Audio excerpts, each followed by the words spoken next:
अ, पाकिस्तान के पास में मेनली जो एयरक्राफ्ट्स हैं वो चाइना बेस्ड है। J-17 एयरक्राफ्ट्स है। और क्योंकि पाकिस्तान ने चाइना से लोन लिया हुआ है तो उसको मजबूरी है, वो एक शर्त थी कि आप जो है मिलिट्री इक्विपमेंट हमारे से खरीदोगे।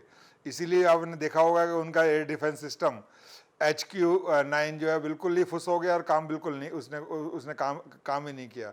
इसी प्रकार आप देखें तो JF-17 जो है वो ऑलरेडी 2 हमने गिरा दिए हैं। दूसरा उसके पास में जो है वो F-16 है जो USA से उसने यह कहकर लिया था कि मैं आतंकवाद के खिलाफ इसका इस्तेमाल करूंगा। तो USA अपनी शर्त के हिसाब से वो शर्त को पूरा करने के लिए भी जोर दे सकता है।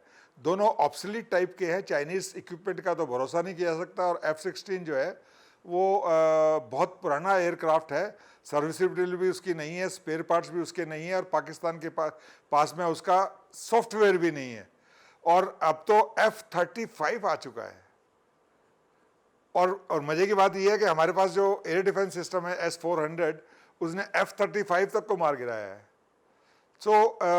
दूसरी तरफ आप देखें तो हमारे पास में राफेल है, फ्रांस से बने हुए multi role all weather all roles की जो है उसके अंदर में, चाहे वो सर्वेलेंस है, चाहे टारगेट एक्विजिशन है, चाहे टारगेट डिस्ट्रिक्शन है, वो सभी रोल के अंदर में काम कर सकता है। हमारे पास सुखोई हैं रशिया से जो आए हुए हैं, उसके बाद में MiG-29 है हमारे पास में। तो वर्ल्ड के जो उन्नत एयरक्राफ्ट्स है वो हमारे पास में है। और सबसे बड़ी बात यह है कि आत्मनिर्भर योजना के तहत हमारे देश के प्राइम मिनिस्टर ने ये शर्त रखी थी कि एयरक्राफ्ट खरीदने के साथ साथ में उसकी जो सर्विसिबिलिटी है, उसका जो मेंटेनेंस है और उसके जो स्पेयर पार्ट्स हैं वो इंडिया में ही बनेंगे और इंडिया में ही होंगे। तो इसलिए कोई भी देश हमारी आर्म ट्विस्टिंग नहीं कर सकता जो पहले करते थे।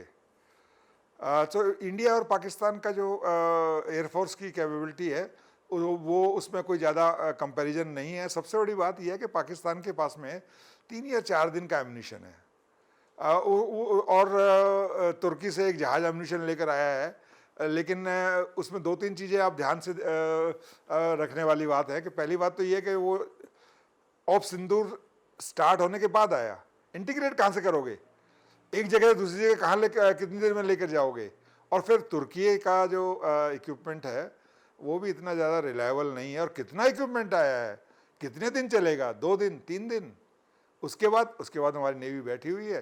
तुर्की है, कोई भी देश जो है ना वहाँ पर पाकिस्तान को अगर सप्लाई करने की कोशिश करेगा तो उसका मुंह तोड़ जवाब दिया जाएगा। आजकल जो ज़माना है, जो मेजर चेंज आया है वो है कन्वेंशनल वॉरफेयर से हाइब्रिड वॉरफेयर की तरफ।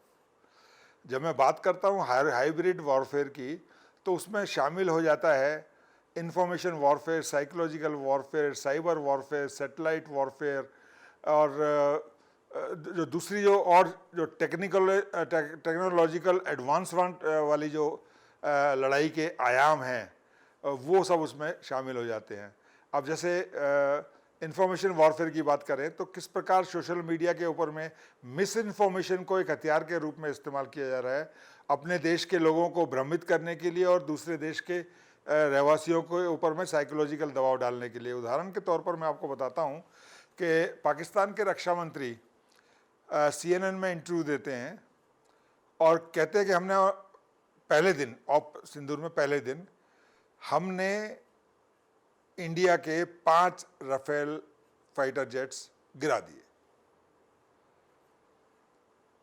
अब वो CNN की जो लेडी एंकर थी तो उसने डायरेक्ट क्वेश्चन पूछा कि ठीक है, आप अपनी बात को किस तरीके से प्रूव कर रहे हैं, आपके पास में क्या प्रूफ है कि आपने 5 राफेल को गिराया?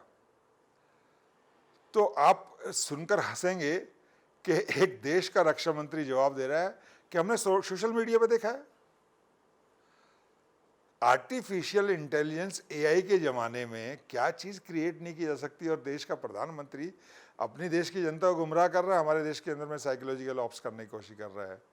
तो ये जो मिस इन्फॉर्मेशन के द्वारा साइकोलॉजिकल ऑप्स की जो है अहमियत इस्तेमाल की जा रही है। तो हाइब्रिड वॉरफेयर है।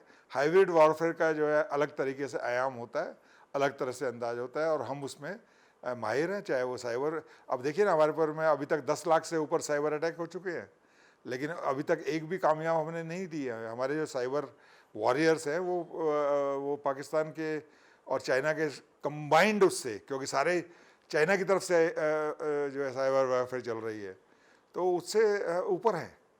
तो इस तरह के चीज़ों का पहले से ही वो किया गया है।